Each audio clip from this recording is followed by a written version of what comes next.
It Came from New Jersey podcast, episode 4. Today we're talking about Bruce Springsteen, Born in the USA. This is a big record. I'm your host, Pete. And I'm your host, Bob. How's it going, Pete? It's going pretty good. This, I think, is like the elephant in the room of albums. Anyone that looks at a podcast that claims to talk about albums from New Jersey, I feel like this is one of the first that's going to come to mind. So it's going to be an interesting conversation. I agree. I don't know. When we talked about doing this one, I was like, I'm not sure. Is this going to be. Let me put it a spoiler here. It was really fun to listen to this record and think about it in terms of doing it for this podcast. So I'm very glad we did it. Uh, Absolutely feels like the 300-ton elephant that if you're talking about records from New Jersey, you can't ignore this one. Yeah, definitely. Where does this, I guess, just to kind of start off the conversation, how big of a Springsteen fan are you in general? And then, you know, where does this album kind of lie in your, within your interest of Springsteen? Okay, so let's see. To answer the first part, I am a Bruce Springsteen fan. And I guess it's more than casual. Like, I really do, like, I love Born to Run. I really like Nebraska. I've grown to have, like, a real appreciation for it. Greetings from Asbury Park, I enjoy. Darkness on the Edge of Town, I enjoy. But it's like those ones I don't listen to. When I go to stuff, Born to Run's the record I pull. Nebraska is the one that I'm like, man, you know what? When I have sat with that record, it's a record that I owned on vinyl because I bought it used probably in the early 2000s. But when I was living on my own in New Brunswick, I owned it. But I also bought it on CD used at Amoeba when I lived in LA, and I used to listen to it a lot driving around. So yeah, like when I do something with it, I'm like, damn, this record. Whew. Um, but Born in the USA is the one that was my first experience with Bruce Springsteen because my parents owned it and on vinyl, and so I would listen to it. And when I was, 6 years old, "Born in the USA," the song was the song I really liked. Yeah, no, I know this record really well, but I had completely forgotten that I knew this record very well. So this was almost like oh, I know this weird deep cut song. Oh yeah, I know this one too. All right, you know. How about you? That's cool. Um, I, so I'm definitely a Springsteen fan. I really, really like the first 6 records. I mean, I like this record too. So I guess I like the first 7. Um, Pretty much start to finish. And I even go as deep as I think Lucky Town has some tracks. I So think you don't ride for Ghost of Tom Joad? not really, but honestly, like I've gone deep with Springsteen. Like I've definitely listened to every album. I think they all have tracks, really, but Yeah, it's just a matter of the kind of consistency of the albums. I feel like over time they get longer and less interesting for me. yeah. Um, Kind of starting with everything after Born in the USA. Hmm. Actually, I don't know. Tunnel of Love is pretty good start to finish, but that's not what we're talking about. Anyway, Not today. That's episode number 53. right, We talk about exactly. Tunnel of Love. Um, Big fan of Springsteen.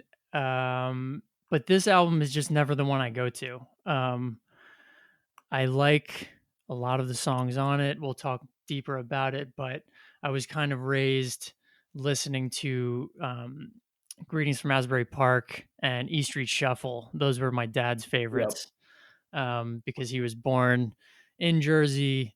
I think he saw, Steel Mill, which was Bruce Springsteen's band before he kind of went solo and, called himself Bruce Springsteen like that. Oh wow. Um, so he saw Steel Mill a few times. He saw Springsteen early on. So I think he had like this deep affinity for that really early kind of bar rock stuff. Um, Oh yeah. and when it got like big enough, he was less interested. So I didn't hear that stuff all that much until a little bit later. And honestly, I'm not gonna lie. In middle school, high school, growing up in New Jersey, everybody loved Springsteen to the point that I just didn't want to like him because of that. Right. So I really didn't go down the Springsteen rabbit hole until I was really in college. Well, I think I listened to Born in the USA again. I think I listened to Nebraska again. I was like, these are actually really great records. And then from there just took the deep dive. So that's such a great point. The kind of like rejection, acceptance of Bruce Springsteen that I think many New Jerseyans feel Yeah. because I think I've alluded to the story, and this was a long time ago. I think I must have been, maybe I was 22, 23, 24, and a friend who was younger, who was maybe 18 or 19, kind of in a very funny way says to me, hey, I'm not sure I really like Bruce Springsteen. He's like, I love Bruce Springsteen, and in my head I like him, but then I listen to the records and I don't know if I like it. Which was funny. And like, I bet that person really likes some Bruce Springsteen now. It's That a said, confusing thing. Yeah. yeah, because it's so, especially if you're from the Jersey Shore, this part of the state, Ocean and Monmouth County, is he inarguably the largest artist to come from this area? I don't think you can debate it, right? I really want to say he is. I wish I actually had the numbers in front of me because it has to be versus him and Bon Jovi, but I And imagine Bon Springsteen. Jovi, like, the secret of Bon Jovi is he actually grew up in like Sayreville. So Yeah. like whatever, like, and with all that stuff, like, so whatever. But yeah, it's right there. And I have to say, like, Springsteen's certainly aged better. Though I Yeah. guess we got to do Slippery When Wet at some point too. Oh, So we okay, will. We will. okay, good. So to me, man, I think this record is fascinating because it's got a lot going on, but at the same point, it feels, and you've got a little bit more tenure to this too. So I want you to kind of inform me. This feels like a breaking point in his career. And when I was thinking about it myself, not a breaking point, like he was popular. This record probably took him to another level of popularity in national spotlight, but he was on that trajectory anyways.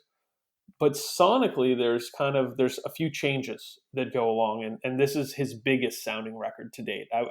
Would you agree with that? Yeah, this is like full on stadium rock vibe. Right, I and don't know that he ever went back to that sound really. no, I mean, I think, what's the record after this? You mentioned it, Tunnel of Love. the Tunnel of Love. There's some stuff that touches on that, but this record is just sounds, it booms, It's a big record. Yeah. and especially coming on the heels of Nebraska, which is his most lo-fi, like, kind of raw stuff. I mean, most, but I mean, it really feels rough and raw. And when you do some research on it, you realize, like, oh, it is. It's demos basically that were released. That he was like, this is an album. Let's go. Yeah. Um, so yeah, my first impression. What was your first impression of this record on the re-listens for this episode? Um it feels, I mean, maybe I'm kind of showing my cards too early, but it it it's so big that it's kind of exhausting for me. Um, like there are definitely tonal shifts, you know, Yes. like I'm on Fire or Downbound Train. Yep. Those songs, um, definitely a little bit more melancholy, a little bit more downbeat. Um, but they're all still like really, really big songs. Hmm. Um, so the energy is there. I just, the reason that I never go to this album is because the Springsteen that I like the most, I think, is like Darkness on the Edge of Town era, like Yeah. those type of songs where they're definitely, loud rock songs, but it doesn't feel as like stadium rocky, like it doesn't have that energy to it. Oh yeah. No, Um, completely not. yeah, so like I don't know, this it's just it's I'm by the end of the record, I'm like, I'm ready for it to be done, and not because I don't like it, but just because I can't, like, stay with that energy for that amount of time. You know what I mean? Yeah. No. So let's talk about this a little bit. If you were saying to someone, the biggest, who's had never heard Springsteen before, I'm going to have trouble today. Springsteen is hard. I'm repeating it over and over. I was talking about it earlier. We can just call him the boss. The boss, Bruce. He's a close friend, Bruce. Right. If you were to introduce someone to Springsteen, they had never heard anything by him before. We're going to go through a few questions, so I hope you're ready. Yeah. One, what is the record you would tell them they should hear first? Born to Run. Okay. Why is that? Because I feel like it is recognizable enough. It kind of gives you a taste of everything to come. Um, I just feel like all the songs on that album are great, and I think that if there's not something in that album that you like, you're just not gonna like. You're not gonna be along for the ride. I think I agree. There's also just for a record that Born to Run 1975, uh, almost 40 minutes long, feels vital and energetic even by 2020 standards. Yeah, absolutely. So, and it still has depth and some different things going on. Okay. What is the material you would tell them to stay away from until they are entrenched? So, hey, don't go near this stuff unless you really, really love Bruce Springsteen. I mean, are we talking like classic album era? Yeah, let's run it through Born in the USA. Yeah, okay. Because I'm going to assume most people just don't go hyper Yeah, deep, you know. I But don't think many people are going Ghost of yeah. Tom Jones or any of the like X amount of records he's done after that. Which that'll be a fun game to play at some point, I guess. I mean, yeah. I mean, a lot of people go there. You know, it's just a matter of That's very true. Just not me. yeah, right. um, if they want to go super deep, But don't just kind of steer away from this one till you're ready. yeah.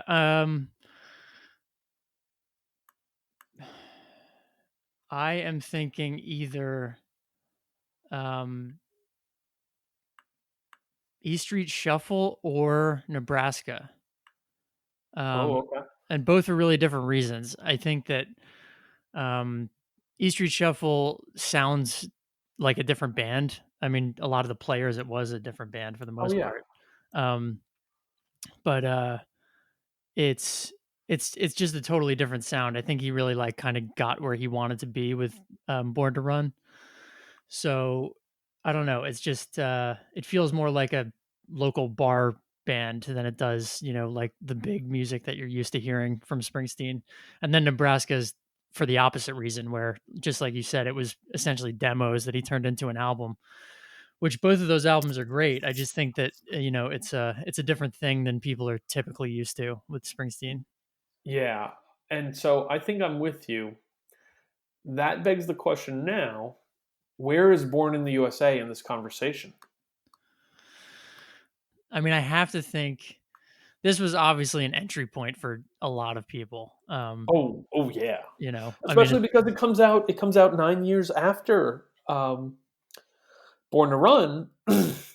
So it is certainly exposing to a new generation of people, while also I'm going to stay away from saying it's evolving with the audience or the audience is evolving with it. But hey, 1975 and 1984 were very different times in the world, in the country, and musically. So right.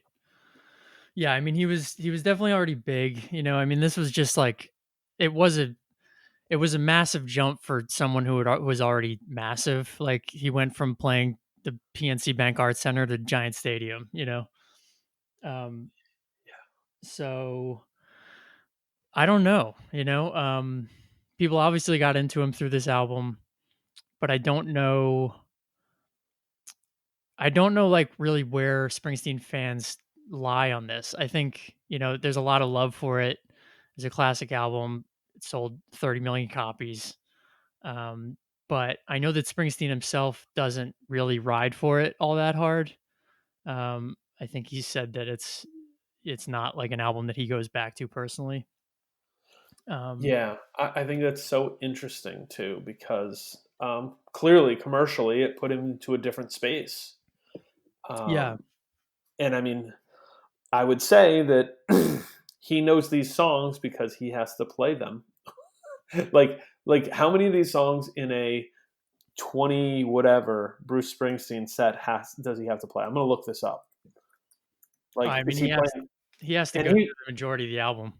yeah, right. Set list. Let's see. All right, let's see the most recent set list I can find for him. Okay.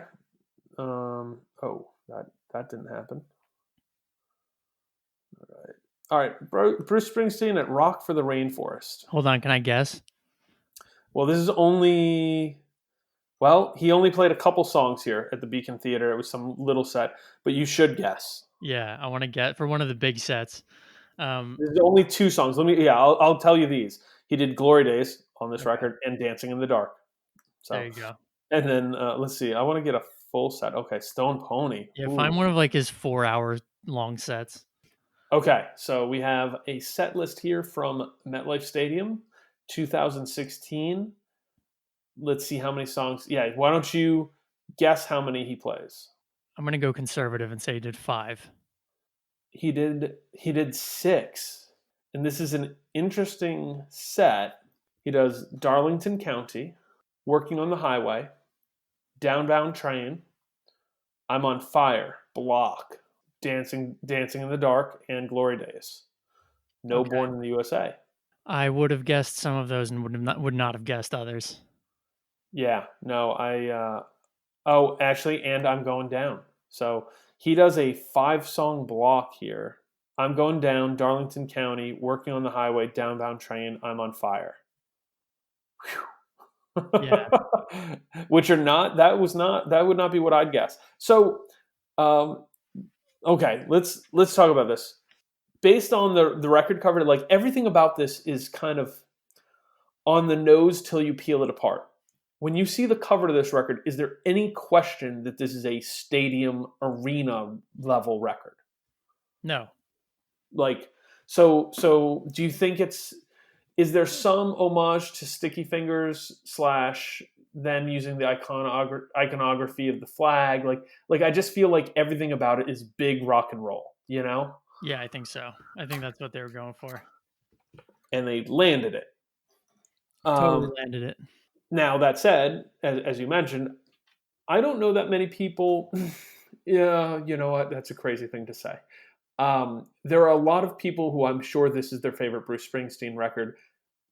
For me, it's not particularly close, though when I listened to it, I was like, oh, I like more songs on this than I remember. Um, and I'm sure it's a lot of people's favorites. Is there any negative or preconceived feelings that you had going into this before actually listening to it? I mean, it's one of those albums that it's hard to pick apart how I felt, um, how I may have felt, I guess, if this was like the first time listening to it. Right. Um, you know, there are definitely songs on this album, and as a Bruce Springsteen, like as a big fan, I am okay saying this. Like, I could never hear "Born in the USA" or "Dancing in the Dark" again in my entire life, and I'd be totally fine with it. Mm-hmm. So there are certain songs on this that, like, if I was playing the CD, I'd hit the skip button. Uh, but yeah, that was kind of it. I was mostly just looking forward to the songs that I hadn't revisited in a while. Kind of knowing that I wasn't gonna be super psyched to hear the same songs that I am kind of bored with at this point. Oh, I'm excited to rip that up open because there's some interesting part there. Because part of me agrees. I went into this going, man, this record. My only memory of it was that, man, this is a long record. That was my only preconceived kind of like, all right, let's do this. The first time I jumped in and for the behind the scenes production, we actually recorded this a week later than we had planned to because I kind of said to Pete, I was like, So I'm about to go do this road trip, and I think if I have this record to listen to while I'm driving, kind of through the middle of Nowheresville, Pennsylvania, it might enhance my deeper listening, and it did. I have to report back, it did. So, but I really want to give it some time and air to really think about and listen to these songs and listen to the record as a whole. Though to be honest, there were some elements of that that left me kind of like a little bit emptier than I thought I would feel. But yeah, let's dive in. Is "Born in the USA" a good song? I think it's definitely a good song. I just don't want to hear it anymore. But yeah, I mean, it's obviously it's like a great. I think it's a great song. I mean, you can pick it apart on a lot of different levels. I think it's probably, and I'm not definitely not the first person to say this, but it's definitely one of the most misunderstood songs of all time. Yeah, I agree. Explain that for somebody who might not know. So, It's out there, and you can hear more, but we'll yeah. open the So, door for you. I mean, the long and the short of it, I think, is, if you read the lyrics, it's about a Vietnam veteran. They get back from war, they had just experienced all these terrible things. And, they're essentially just not being treated the way that they had expected to be treated as a U.S. veteran. So there's this really distinct difference, I think, in the verses versus the choruses. The chorus sounds like this roaring, patriotic anthem, but then you read the verses and it's really not about that at all. It's it's kind of like the narrator is explaining, they're kind of how they're feeling downtrodden and how they're feeling let down. And then, the choruses are essentially, the narrator saying, like, I was born in the USA. This is not how it's supposed to be. Like, what the fuck? Yeah, yeah. I think that there's a lot of things out there you can read about. If this is news to you, I'm surprised, but also there's lots of people who are being exposed to things. So thank you for joining us.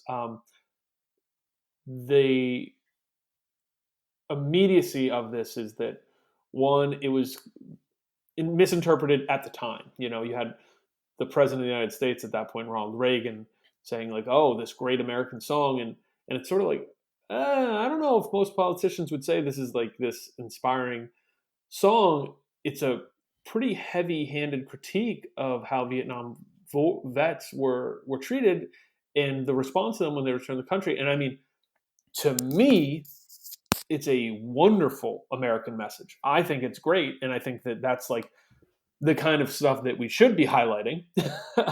However, it's a critique of the country. It is a critique, more so than a praise. But it is also, and Springsteen went back and forth and talked about this. He's like, let me be clear. I love the United States. I love America, but this is not some patriot song like blind patriotism. So that push and pull is so fascinating to me. With music that gets misinterpreted, and when you read the lyrics to that song, and I encourage people to, you can see what it's about. I think in my research for this, I read that Springsteen had read the book Born on the 4th of July, which also was made into a popular movie, and that's a deeply affecting story. So it kind of details the common plight that many Vietnam War veterans went through when they got back to the country, and how different that was than veterans of war that had returned from Korea or World War II, or any of the battles before that. But I agree, it's a great song. I have heard it 1 billion times in my life. I wouldn't say I avoid it, but I think part of the reason that this record kind of fell more into the back of Bruce Springsteen records that I would listen to is because it leads with this. It's the song that I associate with this record most. And I am tired of it. So when I listened to it and had heard it clean ears for the first time in a long time, I was like, oh yeah, there's a reason this song was popular. Both it's a great song and there's some real emotion going on with what Bruce is saying and how it's saying, despite this being as big a record as it can be, as big production as it could be for a song like this. Yeah. Um, Yeah, I mean the emotion that's there is something you don't really hear in like most top 10, rock songs. right. Yeah. It's definitely like kind of a different energy. I was thinking like although, I am, like I said, don't need to hear the song again. I could play this record and skip the first track. Like I watched a bunch of footage of him during this tour, and a lot of the times he would open with this song, and Yeah. like that was fucking awesome actually. I mean, this is a song that was like made for the arenas. And I think that, him playing with that energy with the big band behind him and these like enormous venues, it's Oh, pretty cool. I think yeah. it I would mean, still be cool. yeah. In that environment, I feel like it's just what a set opener too. You know what I mean? Just think about the energy that you're just exploding into the room. So, so that said, this record, and I'll talk about how I feel about this record as a whole. But then I think we can do kind of a fun thing here where we pick it apart just a little bit. I like the highs on this record, and then there's a lot in the middle that I'm so familiar with that I, how can I put this? It's like a blanket that's been at your grandmother's house, and you're really not sure. It's been in the guest room, and the guest room sort of has that musty, dusty smell because she cleans it, but not that often, and no one's ever in there, and you just don't know when the last time that blanket hit the washing machine. But it's nice and it's warm, and if you don't think about it too much, it's pretty comfortable. And that's how I feel about a lot of the songs on this record, because a lot of it to me is 80s bar rock that I am familiar with in such a way that it feels like walking into a sports bar in 1995, or any time up until probably pretty recently. Any kind of a restaurant that had primarily wood paneling around, was probably loud and boisterous. Like this is the soundtrack for that bar. Yeah, that sounds right. So how about you on a whole? Like, and it's to say, and there's a couple points where I'm like, meh, I can get rid of this song and we'll talk about it. But as a whole, I enjoy the record. The highs I really like, and the median range of this record, I probably wouldn't revisit very often.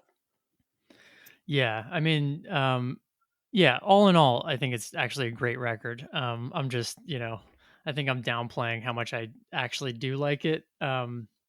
It's just, you know, for a guy who's done so many great albums, like it's just not at the top of my list. That's all. But um, I think, if I saw him live tomorrow, I would like to hear probably like the downer tracks. Like I'd be more interested in hearing Downbound Train and I'm on Fire than a lot of the others. So Downbound Train is my sleeper hit on this record. Okay. I just think that song is great, and it's one I'm like, oh, yeah, this song deserves more attention and love, um, because it's not. It's kind of hit. I mean, it wasn't one of the singles, and I think it might be my second favorite song on the whole record. And Um, not being one of the singles, that's like 3 tracks. Correct. There's 12 songs in this record and 7 singles. Yeah. So let's go through this because this is actually kind of a fascinating piece. Um, let's go through the singles and how they when they were released, and we can talk about each song like that. Is that cool? Cool. All right. The first single, released May 3rd, 1984, is "Dancing in the Dark," and you brought this one up already. So please expand on your feelings on this song and everything about it because I'm fascinated. I mean, all right. So I I think, love it. I can hear the pulling feelings for you on this song.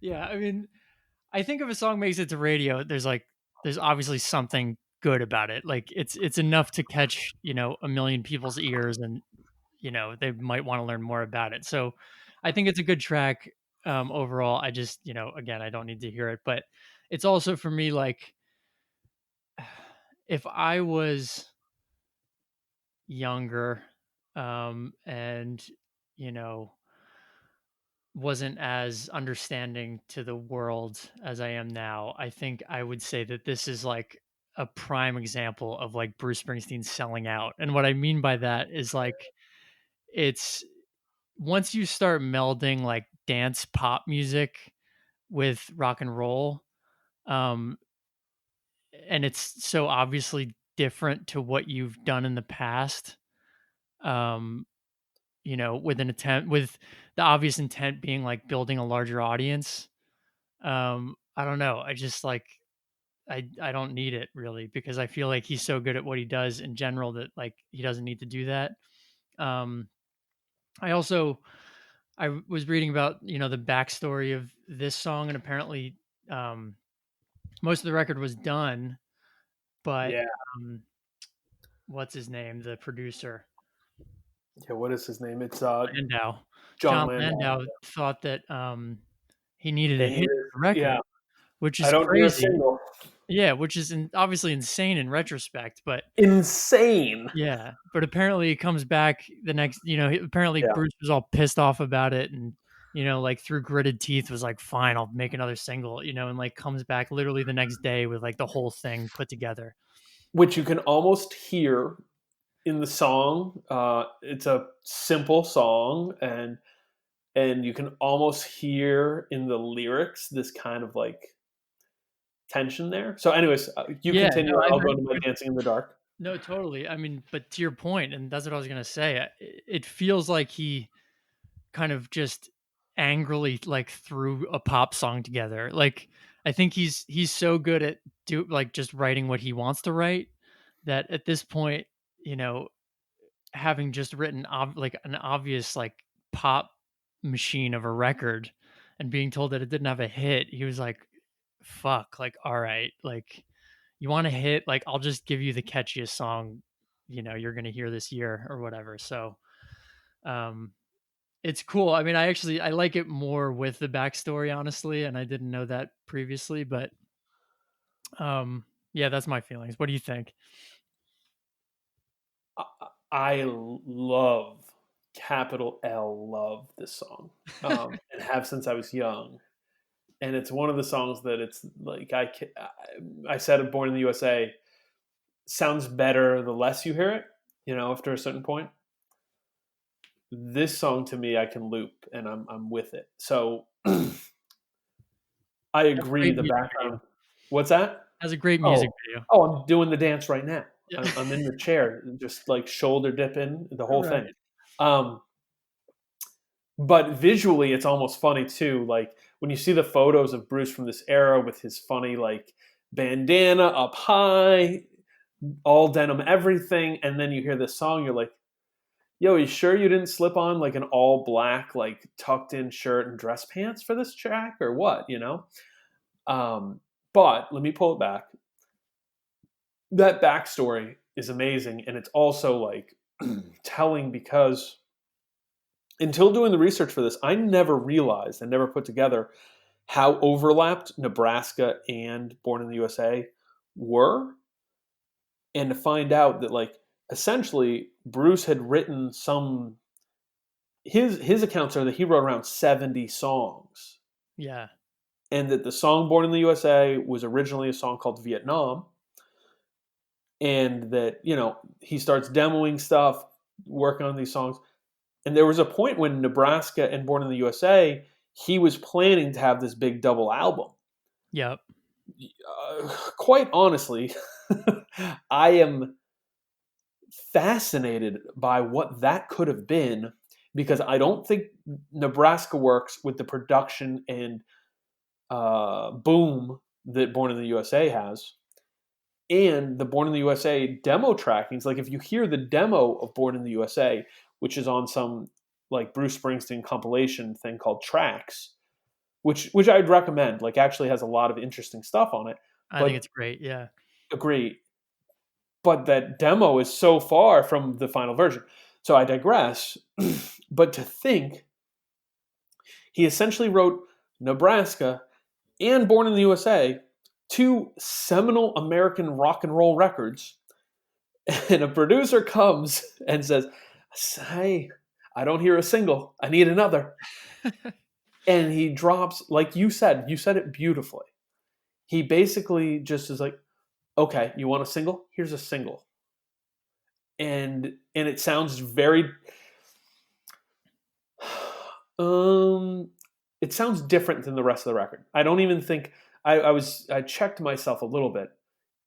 It fits kind of, but I also have problems with the way this record flows as an album. I think it's mostly singles and it's kind of there's some through lines, but like when you hear Nebraska, to me that's an album. That's a I'm going to listen to this whole record straight through. Born in the USA, yes, you can do that, and there's a lot of it rocks, but it's not it's not nearly as cohesive as many other records, and especially with a guy like Springsteen, where I believe up until this record, he was almost being touted as like, hey, this is the new Bob Dylan. This dude is an everyman storyteller. And I don't want to say that he's not, but Born in the USA kind of becomes so popular and arena that it takes him out of that a little bit. And Dancing in the Dark is no small part of it. What you said about that mixing in of kind of like a little more electronic and like dancey beat to it takes away. But when I listen to that, I still hear that this urgency and desperation with Bruce that like, man, it gets me. I love that song. I think about it. I think the lyrical content, if he had mailed it in, phoned it in on the lyrics, it could be a throwaway track. However, he really delivers. So that's my plea and my case for Dancing in the Dark being the best song on this record. Best song on the record. Wow. I know I went big on that one, Yeah. which I agree. Like it doesn't like. Do you think flow wise does it fit on the record? No, but I'm generally with you with the idea that it just kind of generally doesn't flow as an album. And at this point, I mean, it Yeah, is a collection of greatest hits, really. right. So um, Like this is the record more so than anything up to this point in Springsteen's career, to my ear, to my familiarity, that is like, oh, I'm gonna write songs for radio, and like I don't even mean that in a negative way. I just mean like these are all songs that were like, yeah, there were seven of 12 of these songs were released for singles because the record was that big, and they all did well. yeah, I mean, it definitely feels like it feels super confident, like Born in the USA, or I'm sorry, Born to Run, is like a guy trying to figure out where he's going. And this record, like he's firmly there. Like he found exactly what he's trying to do in his voice. 100%. I think that confidence is what marries to, and I mean, I think I'd say this on a good amount of Bruce's material is that his confidence soars while you can still hear urgency. Yeah. And that is what really separates him from like from a lot of the other great, rock artists of his time.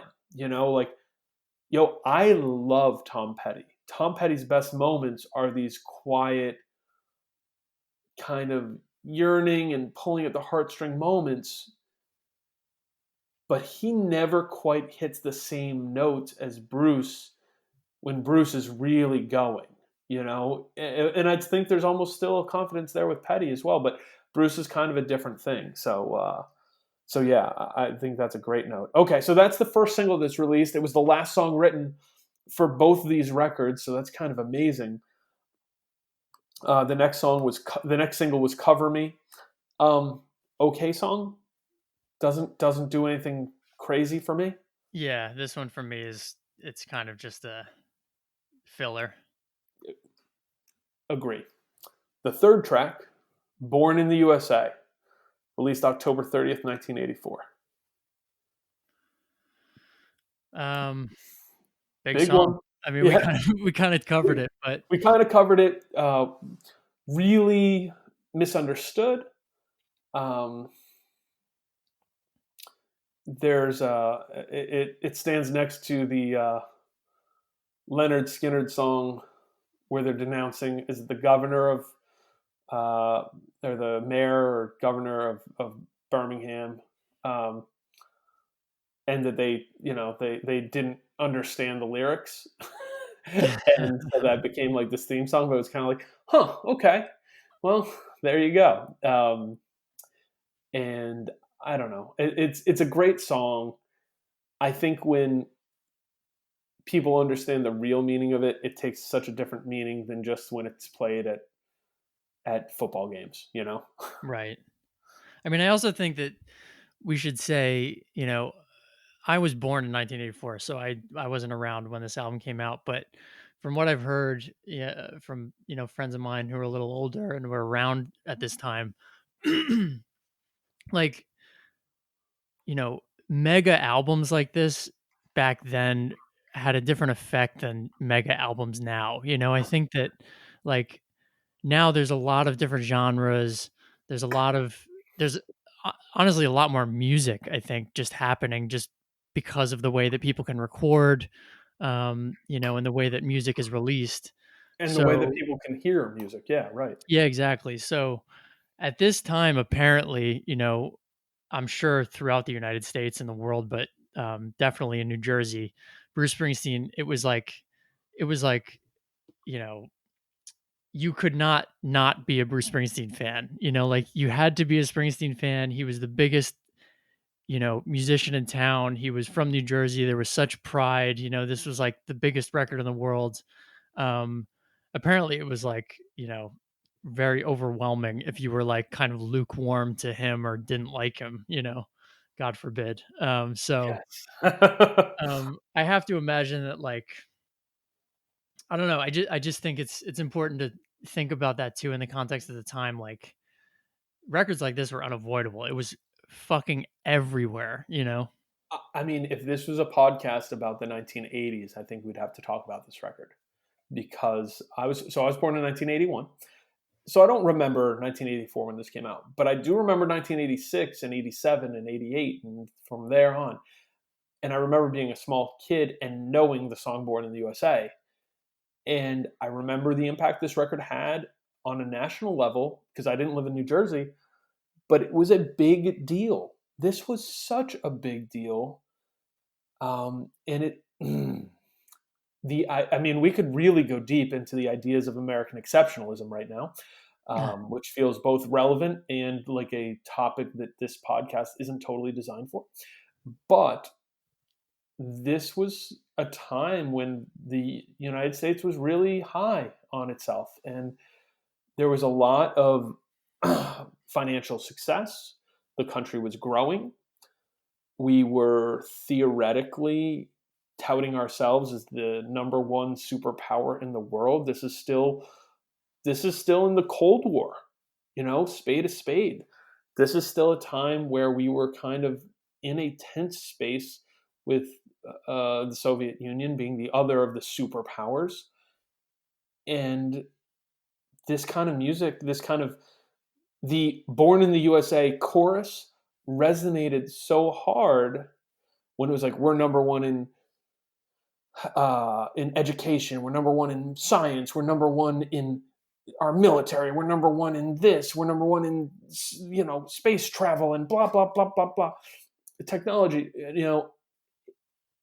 I think this record, through no intent of Bruce, played a role and rode alongside and became part of the soundtrack of that time frame. Um, and it was really interesting how it was on a national level. Because I want to also point out, when did you first move out of New Jersey and where did you move to? I moved out in 2003 and I moved to San Francisco. When did you move in 2003, by the way? This might be get too personal, but we'll just, When? yeah. I think it was around, I think it was in August. Well, Yeah, because I was traveling that summer and then I moved right before school started. there you go. I moved in August of 2003 to Southern California, which is funny.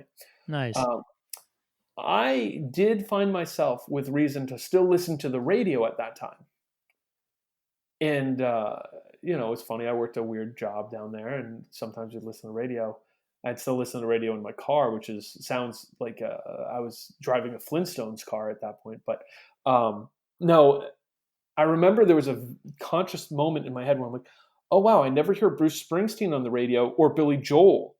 Um, and those two are, it came to me to kind of realize like, oh no, those are innately like New York, New Jersey, Northeast artists at that point. you Yeah. know, um, it just didn't hit radio, be it classic rock, alt, or contemporary, as they might say, in all the parts of the country. However, in the mid '80s, Bruce Springsteen was everywhere. Yeah. So, all right. I'm kind of like talking myself into Born in the USA even more. I'm on Fire is the fourth single released. I love this track. I think it's great. Is it your favorite song on the record? Not my favorite song on the record, but Oh, I'm excited about that. yeah, Yeah, this is a good song. Really good song.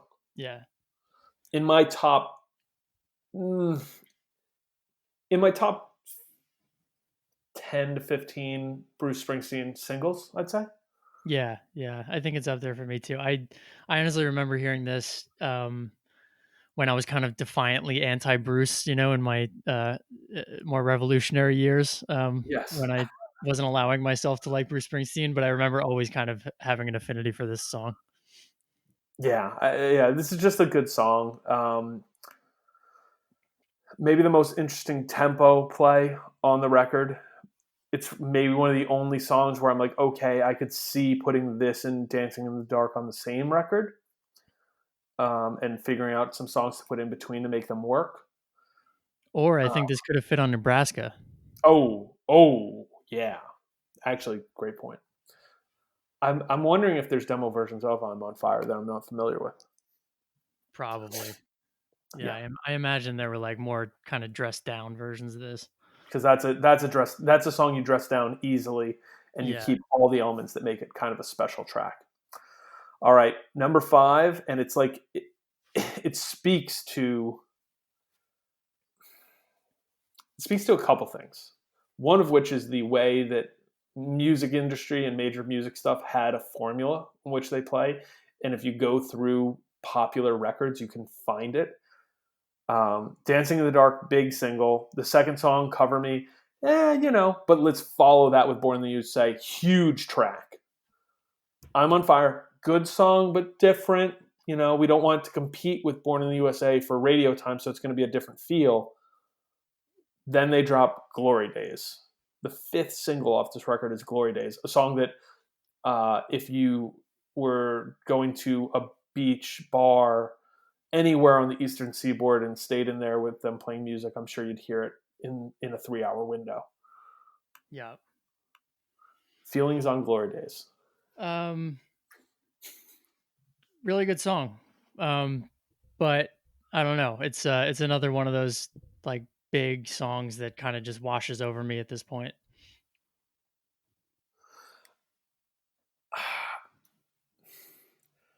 That feeling that you've kind of expressed through some of your feelings is exactly how I feel about Glory Days. Sure. It's a good song. It's infectious. You hear it, you know it. This is the song that, like, in the same way that Born in the USA is misinterpreted, I sort of wish Glory Days had that meta text as well. Because, and being that we both live relatively close to the towns that we grew up in at this point in our lives, this song reminds me of every person who grew up in a small town and stayed in that small town, Yeah. and kind of is like genuflecting back on like, man, do you remember that time we were out of high school for a couple years, but we were at the football game at the high school, and and it's like, oh god, there's a painful element to it, that is both funny, but the song is good. and it's like this is the soundtrack to every person's like, hey man, remember that time? Let's drink a Budweiser and talk about the good days. And it's like, fuck. Yeah. Nobody needs I mean, this midlife crisis. but it's another one of those tracks, I think, like, it's like Born in the USA, the song, where I feel like it's just misunderstood, like, I That's don't my hope. I hope it's misunderstood. I don't it know if it but is. that's what I'm saying, like, like, I don't think that he's trying to glorify, like, this sort of attitude or, like, whoever the narrator of this song is at all. I think it's, like, the opposite, but Yes, I think I that's think right. Yes, it but is. it And but you're it right. but it but it's one of those songs that, like, you know, the people who could have written this song, like the actual lyrics and like that sort of attitude and mentality, like those are the people that probably love it, which is fine. I just feel like I feel like he may, like, I don't know. No, we were both right because let me give you the wiki history here. The song is a serio-comic, which is a word that I've never seen before in my life, but I like it. Yeah, The not song is a familiar. serio-comic tale of a man who now ruefully looks back on his so-called glory days and those of the people he knew during high school. The lyrics to the first verse are autobiographical, being a recount of an encounter Springsteen had with former Little League baseball teammate Joe DePew in the summer of 1973, which, yep, sounds about right. Yeah, right. So, yeah. So, this is a song that is good. If I never heard it again in my life, I'd be just fine.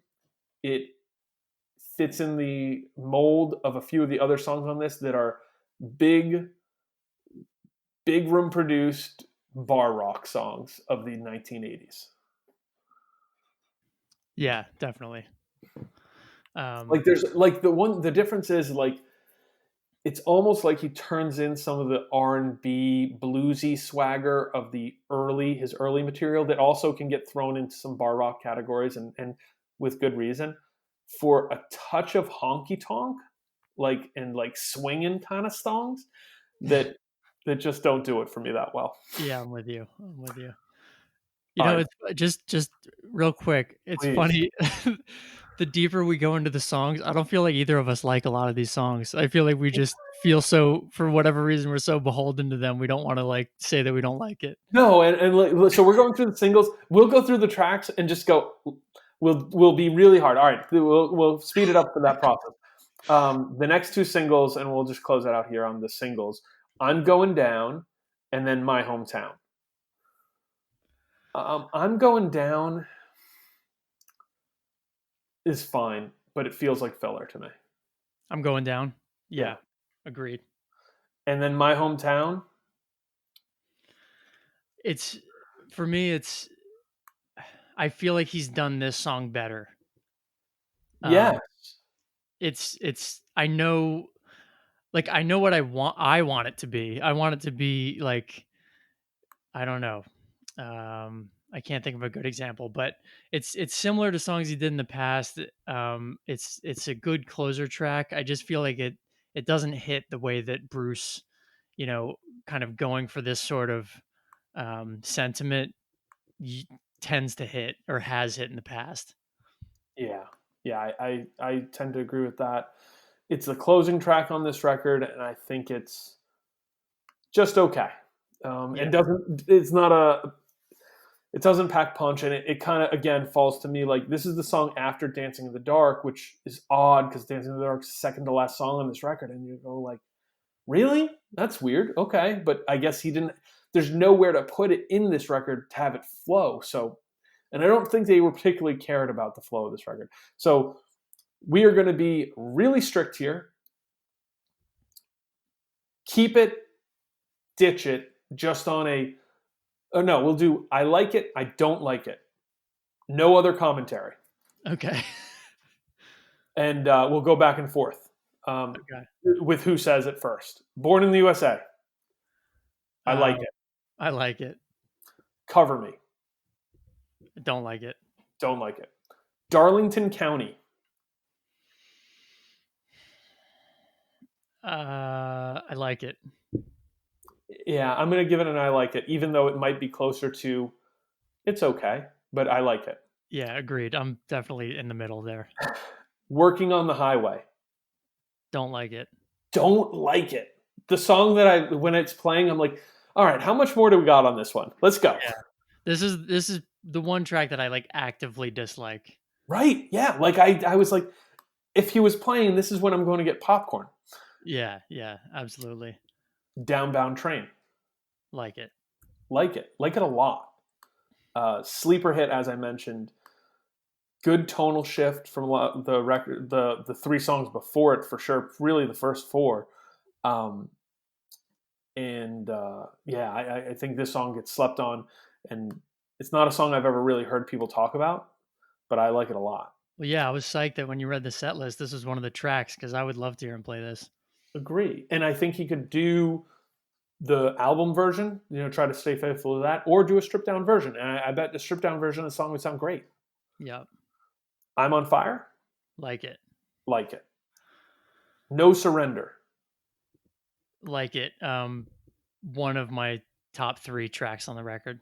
Oh wow, yeah, like it. Not in my top three, but it stays on the record for me.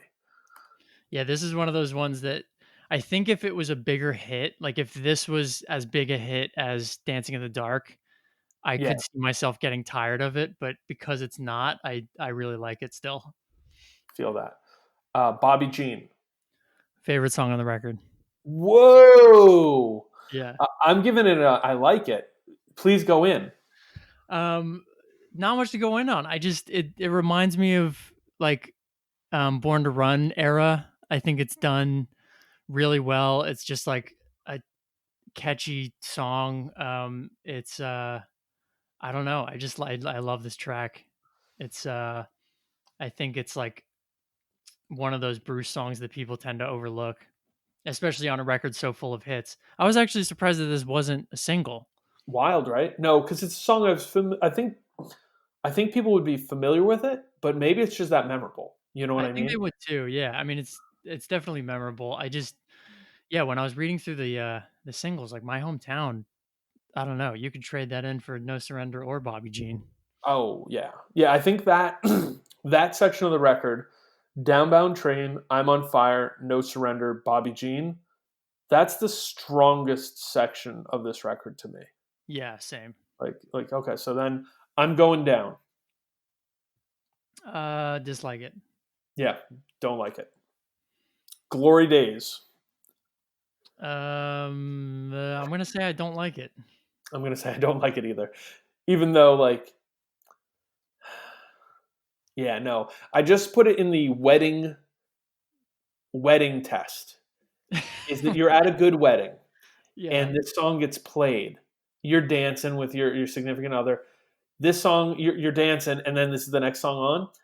Do you keep dancing? And my answer was no. yeah, and I I mean, think I'm out. yeah, I'm with you.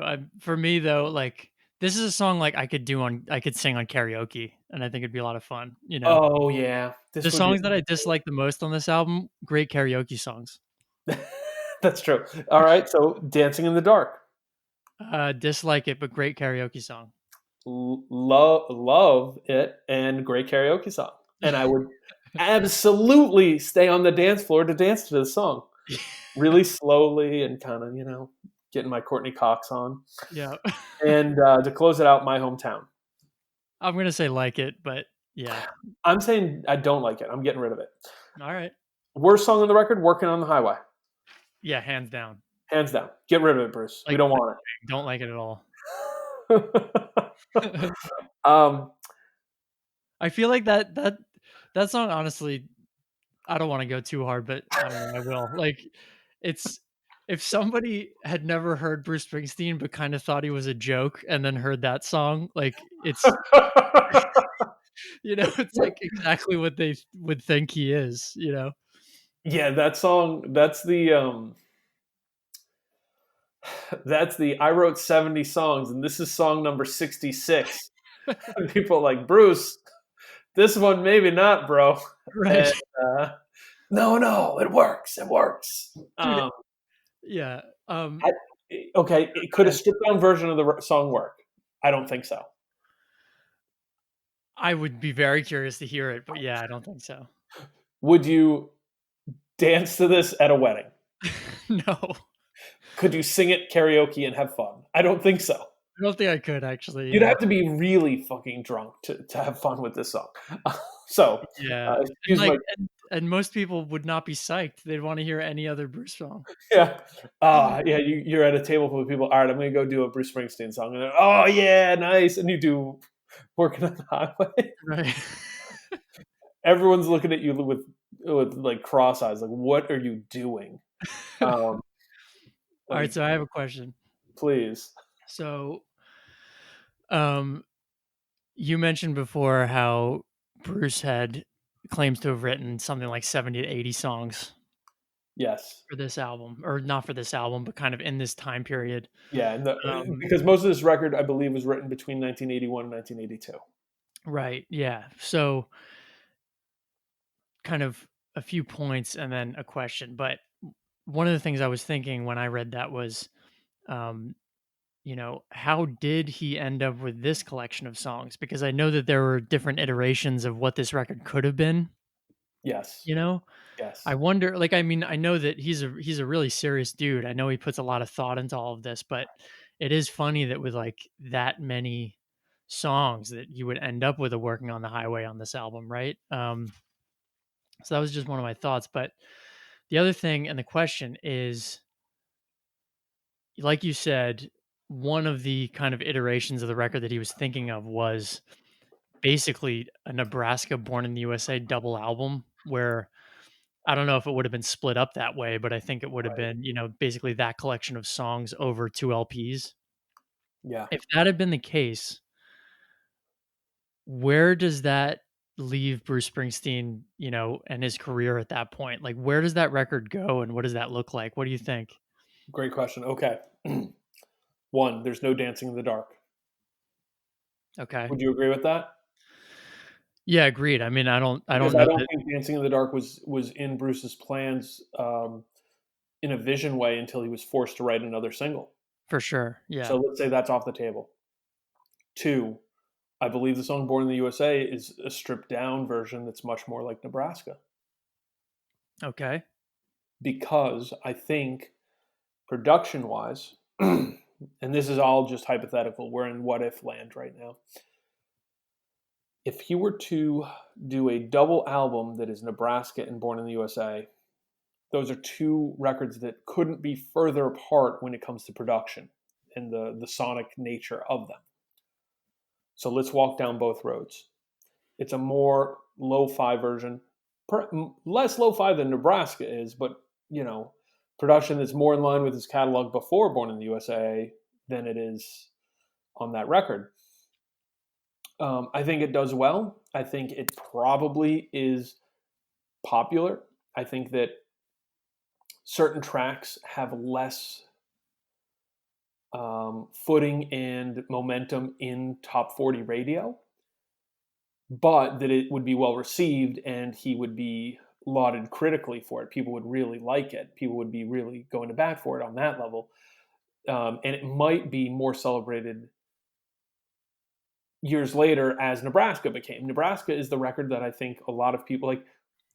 Nebraska is the cool Bruce Springsteen record. Like that record is just cool, you Yeah. know? It's the record for people who don't actually like Bruce Springsteen. Right. And it's fine, it's cool, but like it is him doing something that is not totally him. But it's what a lot of people would really like to have him be, which is this kind of lo-fi, like modern day Bob Dylan type thing. But I think that even Bob Dylan wasn't the thing that Bob Dylan is purported to be, what people want him to be. Right. So that said, if it is a double album and its production is more in line with his material up to that point, it does well. Um, Perhaps some of the lack of cohesion that we talk about on Born in the USA goes away, and he finds some kind of formula where it all plays together because I think that does matter to the dude. And if he had full creative control, it would. And there'd probably still be songs like Glory Days that would be pretty big. I'm curious to see how swinging, like, like toe tapping they would be, but I have a feeling they'd do well. And now to walk it back and go down the big room production way, I think Born in the USA would be still right in front. I think there would be a much larger story behind it. I think that when you think about the narrative and some of the storytelling that he's doing on Nebraska, all of a sudden this record almost becomes a concept record, um, and there gets to be a lot more of that element. And the big songs are big, and we probably largely remember it for the hits. But man, my biggest concern, and then I want to turn it over to you and hear what you think of any of these scenarios and what you would think of it. That'd be a long record, man. Yeah, lots of songs. Both Nebraska and Born in the USA are long enough. If he was doing a double album, is it clicking in at 80 minutes? Is it clicking in at 70 minutes? That's a long listen. Yep. All right, so what do you think? So the long listen, I'm with you, but he did it before with the river and people rode for it, you know? That's So I think that he had kind of built an audience that was ready for something like that and kind of would have gone along for the ride. But I don't see it being as successful because just by virtue of the fact that you have to be along for that ride, you're not going to have as many people, you know? Um, 100%. I think that like it's not just that it's, you know, and you said it was a long album before, but what is it, like 40 minutes?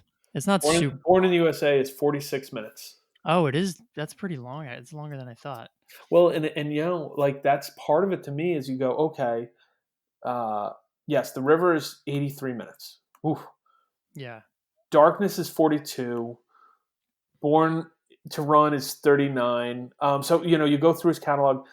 I have a feeling that he was looking at writing a 40-minute record, and then he kind of got told, "Hey, we need another single," and you throw on the 4 minutes of Dancing in the Dark, and all of a sudden you're at 46 minutes. And then Bob got his favorite song. Yeah. Oh, yeah. A song I love. Yeah. Um yeah, I mean, but that being said, I think it's the whole package of Born in the USA. I mean, the cover art, the photography on it, like everything I think made it into the record that it was. It wasn't just the hits, it was kind of the whole deal. Yes, Um I think so I think what I'm saying is in terms of reception, I don't see him kind of leveling up the way that he did with this record if it had been a double album. I see him kind of staying at the same level, maintaining, a huge fan base. The record would have done great, I'm sure. I think you're totally right that it would have been probably more kind of respected over time. I think it's like a record that people would have revisited because there would have been just so much depth there. Um, but I don't know. I think that at this point in his career, like right before this came out, the sense that I get is that he had already kind of, made his mark. Um, and he would have been remembered regardless had he like stopped playing music right then. I agree. But I think that this record propelled him into like superstardom. Um, and we now think of him as this thing that we wouldn't have thought of him as had he done like this kind of arduous double album at the time. Like I think it changes the whole narrative of Bruce Springsteen, honestly, if he had made that move. I completely agree. I think. Do you ever get the sense with Bruce Springsteen that there's people who look at him and think that he somehow sold out by releasing a record like Born in the USA? Yeah, for sure. And I don't think that happens, even if the record's called Born in the USA, has the same art, has the same hits, but also is this arduous double album that has more of a narrative to it. Yep. But I also think that would intrinsically, I think it. I'm very curious um, if the record was more dense, had that double album feel. One, if the hits would have hit the way they do.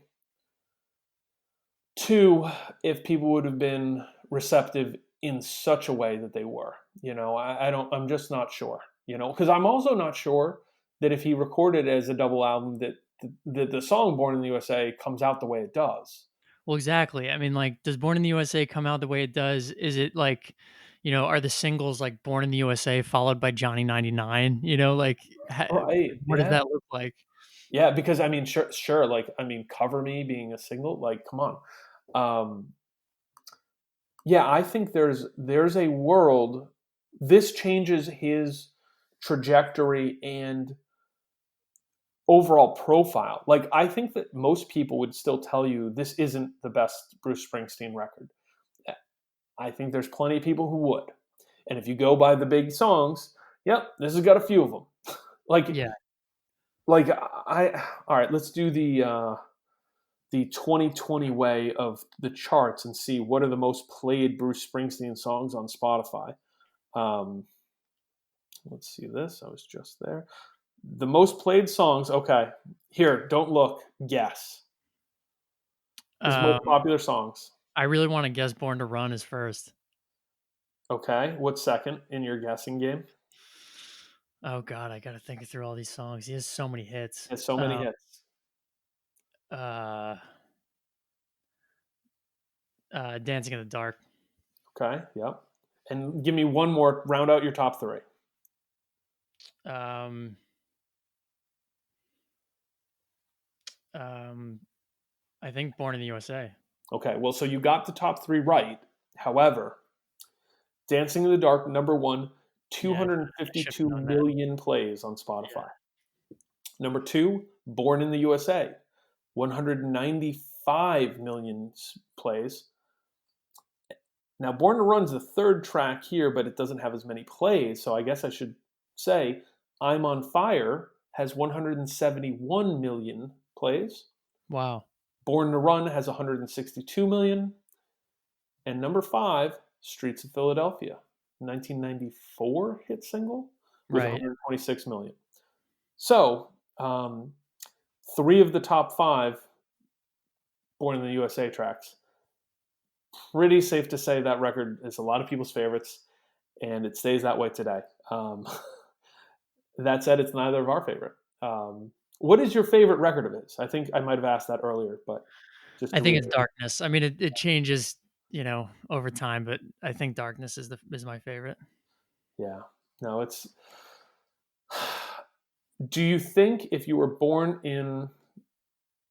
lived in Oklahoma, you would like Bruce Springsteen as much as you do?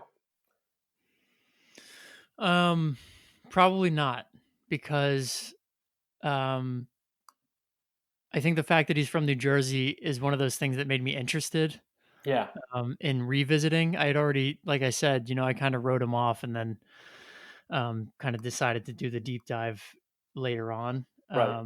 I don't know if I would have ever done that if he hadn't been from New Jersey. I feel that. Well, so what my Like I've this never is done a John Mellencamp deep dive. oh man, that's when we do the it came from New Jersey road trip. And I Right. thought this is for future seasons when we start thinning out, or just need to do uh, a winter vacation. We do Yeah, a road exactly. trip. Yeah, it'll be we go do another state or town or something like that. Um, is this record more interesting than it is good, or better than it is interesting? More interesting, definitely. Yeah, Um, I Like I said, I would rather listen to a lot of Bruce albums over this. But I really like talking about it, and I think it's a really interesting time in his career. I think that like we were talking about with the kind of potential revisionist histories. Um, there's a lot going on at this point, and it's interesting that he ended up with this record compared yeah, to any the you know number of different other records he could have ended up with. yeah. Because I think you said it exactly right. This time of his career, the way this record sounds, like we really could spend some time with that and talk about it more. But but I think you get the feeling this is a big record, and it sounds like that. It's like saying, "Hey, I've been known for being rock and roll and writing these songs, and I have some hits, but I'm going to write a gigantic rock record." And I'll say this, for all the negative connotation that could go along with that, and some of the things that we've said, we don't like this song, don't like that song. At no point with this, well, very rarely, and if you ask me on a whole, I would say this is not a corny record. Yeah, I don't think it's corny. I mean, some of it, I think it sounds really of the time. I mean, it's very 80s. Oh yeah, oh yeah. Which Um, that's part of it. I pulled back from saying I don't think there's any parts on this where I'm like, this is dated or this is corny or it doesn't feel. There's a couple moments, but as a whole, I think this is a record that stands up, and that I wouldn't. I think if you are interested in music, you should listen to this record at some point. This is a cool record to listen to, and it was like I mentioned in the comment about if we were doing a podcast about the 1980s, I think this would be an important record to talk about actually. oh, for sure. I mean, I think it's if you're a non-Bruce fan too, and you kind of write this him off in general, but then like particularly this record. I mean, there's definitely more depth here than uh, than you would think. Absolutely. You got anything else on it? Um, One quick question. Let's do Um, it. I read one criticism of Born in the USA that it was basically irresponsible. Um, Mm. that he had kind of not been more forthcoming about his politics in these songs. Like they're written, you know, you can listen to Born in the USA and it just sounds like a rah rah America patriotic song. And I think Uh-huh. some people, some critiques that I've read of it are that he wrote it in a way where it could be intentionally misunderstood. And I think it has been misunderstood, when we talked about that. But and apparently there were lyrics that he wrote actually, you know, prior to this, the version that ended up on the album, that were a lot more kind of straightforward about, this person's experience and, kind of critiquing the Vietnam War and this and that. Right. Um, do you see it as irresponsible? Do you see it as him trying to make it more pop friendly? Like, what do you think? Because for me, like, I think that he, you know, got his point across in the way that he wanted to get it across. And I don't know that like getting more detailed about things would have helped or hurt it, But what do you think? I think it's an incredible question. I no, uh, it was not irresponsible. The lyrics, when you read the verses to "Born in the USA," if you don't read them and see or hear that there's critique happening, you're not looking very hard, and you must have a very different view than the majority, and especially speaking to the time, because this was a major issue. I don't know if it's totally felt and understood. It's something I remember being young, and it was a very frequent conversation. The movie Born on the Fourth of July, it was a book. The book is a much darker read than the movie, and the movie is grim.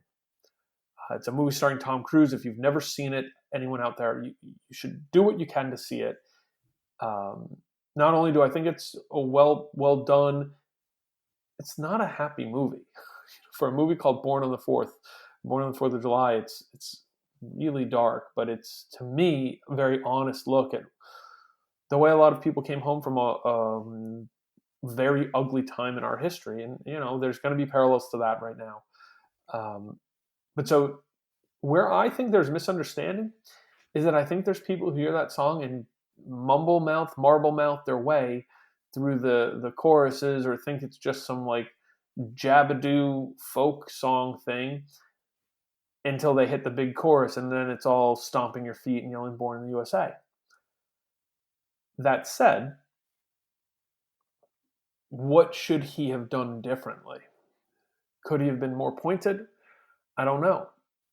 I do know that he was pretty open pretty soon after to clarify. Like, it wasn't like he was mute to talk about, like, yeah, no, this is a song about about people coming home from the Vietnam War, and that's where I think the question comes in, is that he experienced a level of success, popularity, and a rise in fandom from people who, if they more closely paid attention to the lyrics, perhaps may have taken offense to them.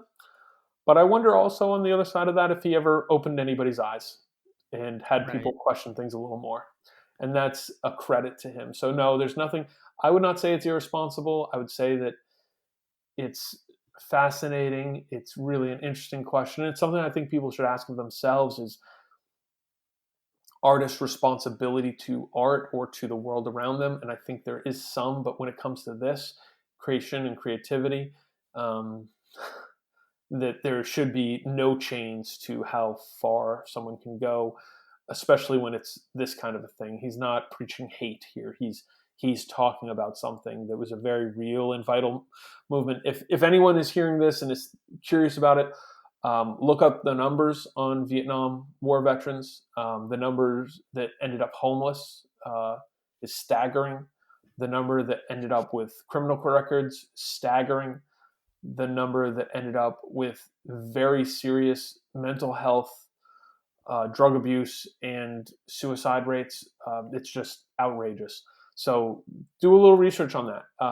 I am someone who does love America, and I guess the broadest definitions of those words, but that's because I understand and want to see those ugly parts. I think it's important to know that that's not the stuff we celebrate. If you love America the way you're supposed to, if you celebrate the Vietnam War, you're doing this the wrong way. And Bruce was doing it the right way. Yeah. No, I'm with you. I mean, I just critiques like that, I think how heavy-handed do you want people to be? I mean, I think that if, the cover of the album is Bruce throwing black paint on a, American flag or something, it's like, A, that's not what he was saying and that's not what he was trying to communicate. But Yep. B, like, he was communicating these things in his own way, which they're really nuanced. And I think to look at a song like Born in the USA and to say like it's anti-America, or it's anti it's not patriotic or this or that, that's wrong. But then to say that it's like this super patriotic rah rah America song, that's wrong too. Yep. I saw a band once in New York. They were called Rocket from the Crypt. It's a San Diego band, Great and band. I'll never forget. The singer is kind of he's always making jokes. It's like kind of a show, and uh, the audience that night had been particularly kind of boozed up, and everybody was, being loud and obnoxious and yelling songs and just making a whole scene. And throughout the whole set, every time they broke for a song, he'd just be like, you can't choose your audience. You do your best. You can't choose your audience. And Right. Yeah. it's one of those things that I think about a lot because, like, um, you know, are there people who like Bruce Springsteen that completely disagree with his politics? Like, absolutely, 100%. Yes, probably a lot of them. But Yep. and that's fine. I think that people can get a lot of out of music if they're not reading the lyrics and they're not really paying attention to what's being communicated.